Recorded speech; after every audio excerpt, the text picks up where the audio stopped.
بات رمضان میں چلتی ہے لوگوں میں، حلیم کھانے کا تو رواج ہے، شاید کوئی دن ایسا نہیں گزرتا ہوگا جہاں پر حلیم یا حریص نہ آتی ہو الا ماشاء اللہ، یا ہر دوسرے تیسرے دن کھاتے ہیں۔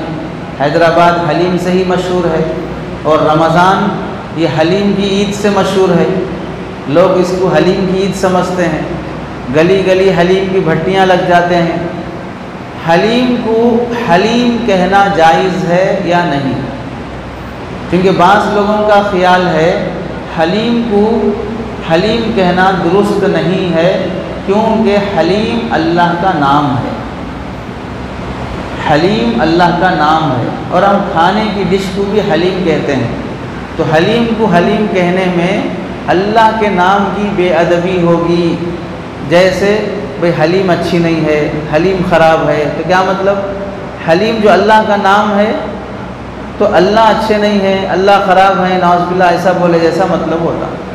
تو اس لیے بعض لوگ یہ سمجھتے ہیں کہ حلیم کو حلیم نہیں بولنا چاہیے، لیکن یہ بات صحیح نہیں ہے، غلط ہے۔ حلیم کو حلیم بولنا جائز ہے، حلیم کو حلیم بولنا جائز ہے، اس سے اللہ کے نام کی بے ادبی نہیں ہوگی۔ اللہ کا نام الحلیم عربی لفظ ہے، حلیم نہیں ہے، عربی میں الحلیم اللہ کا نام ہے، اردو میں حلیم کھانے کی ڈش کو بولتے ہیں، اور لغت میں ہے کہ انسان ایک لفظ ایک معنی کے لیے رکھا، وہی لفظ دوسرے معنی کے لیے رکھا، تو جب بولتے ہیں تو اس ٹائم پہ آدمی آگے پیچھے سے سمجھ جاتا کہ یہ لفظ جب بول رہے ہیں تو اس سے کیا مراد ہے، یہ اس لفظ سے کیا مراد ہے۔ مثال کے طور پہ وکیل کا لفظ ہے، وکیل کا لفظ ہے، آپ عدالت میں گئے، آپ کے وکیل کون ہیں بھائی؟ تو اب کون مراد ہے وکیل سے؟ ایک انسان مراد ہے جو ایڈوکیٹ ہوتا ہے، لا پڑھا ہوا ہوتا ہے، وہ مراد ہوتا ہے۔ وکیل کا لفظ اللہ کا نام بھی ہے، ہم ذکر میں نہیں بولتے حسبنا اللہ ونعم الوکیل، تو یہاں وکیل کس کا نام ہے؟ اللہ کا نام ہے۔ اب وہاں عدالت میں اگر جائیں گے وکیل بولے تو اللہ کو بلا لے کے آتے، یہ وکیل سب ایسے رہتے، یہ وکیلاں لوٹ کے کھاتے، وکیل سب ایسے کرتے، تو کون مراد ہوتے؟ اللہ مراد ہوتے۔ یہ کالے کوٹ والا انسان مراد ہوتا، اللہ مراد نہیں ہوتے۔ ایسے ہی ہم لوگ بولتے ہیں باقی، کھانا کتنا باقی ہے، ٹائم کتنا باقی ہے، تو کیا مراد ہے؟ باقی وہ لفظ کے ساتھ، ٹائم کے ساتھ، کھانے کے ساتھ جوڑے ہیں۔ باقی اللہ کا نام بھی ہے، لیکن وہاں اللہ مراد نہیں ہوتے۔ ایسے ہی وارث، جو انتقال ہو جاتا ہے اس کے پیچھے جو لوگ رہتے ہیں اسے وارث بولتے ہیں، ان کے ورثہ کون ہے، وارث کون ہے؟ تو وارث اس ٹائم پہ انسان مراد ہوتا ہے جو مرنے والے کی اولاد ہے، اور وارث اللہ کا نام بھی ہے۔ تو ایسے بہت سے الفاظ ہیں جس میں اللہ کے نام کو انسان دوسرے معنوں میں استعمال کرتا ہے، اور یہ استعمال کرنا جائز ہے، کوئی گناہ کی بات نہیں ہے، انسان کی نیت پر موقوف ہے۔ اگر کوئی بدتمیز بے ادب قسم کا انسان حلیم بول کر اللہ کی شان میں بدتمیزی کرنا چاہ رہا ہے، اس کی نیت وہی ہے، تو پھر ناجائز نہیں بلکہ کافر ہو جانے کا اندیشہ ہے۔ تم اللہ کے نام کی بے ادبی کرنا چاہ رہے ہو، اور نیت ہماری کھانے کی ڈش بولنا چاہ رہے ہیں، تو ایسے ٹائم پہ کوئی گناہ کی اور بے ادبی کی بات نہیں ہے۔ تیسری چیز، رمضان کے مہینے میں چوتھی بات جو بولنی ہے، بہت سے گاؤں دیہات میں قوالی کا رواج رہتا ہے، سحری میں قوالی لگا دیتے، افطاری میں لگا دیتے، دن میں دکانوں میں بیٹھ کے قوالی لگاتے رہتے۔ 11 مہینے جو لوگ گانے سننے کے عادی رہتے ان کو سنے بغیر چین نہیں آتا۔ جیسے بعض لوگوں کو واش روم میں گئے جانے کے بعد جب تک دم نہیں مارتے اس وقت تک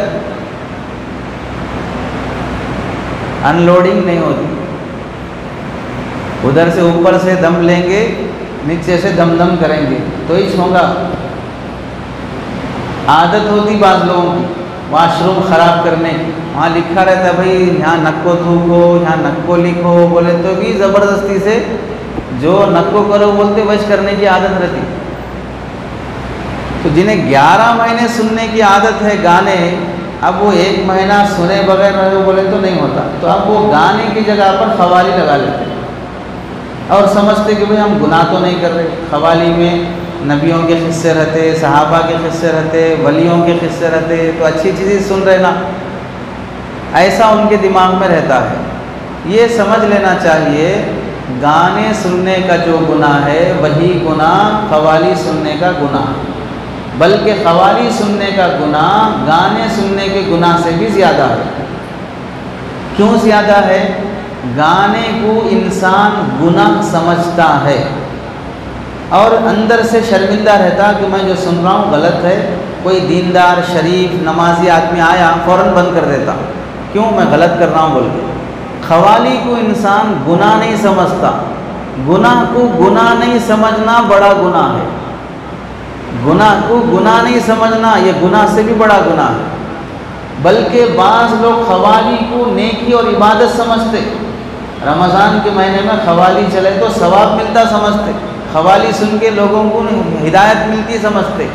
گناہ کو گناہ نہیں سمجھنا ہی بڑا گناہ تھا، گناہ کو عبادت سمجھنا اس سے بڑا گناہ ہے، گناہ کو عبادت سمجھ جانا اس سے بڑا گناہ ہے۔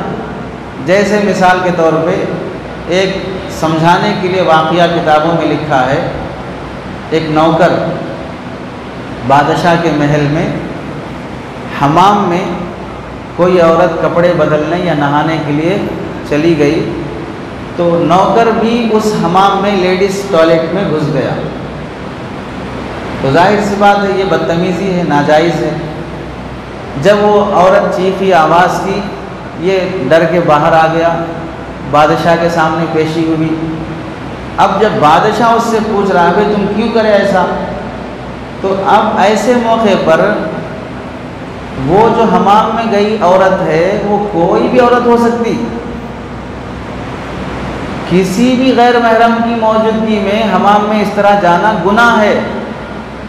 اس غلام اور نوکر کا جواب بادشاہ کو یہ تھا، نہیں جہاں پناہ میں سمجھا آپ کی بیٹی ہے وہ،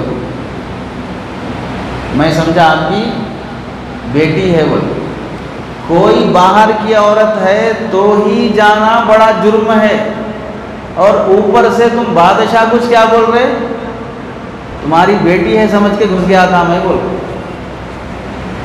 یہ بادشاہ کو اور غصہ دلانے والی بات ہے۔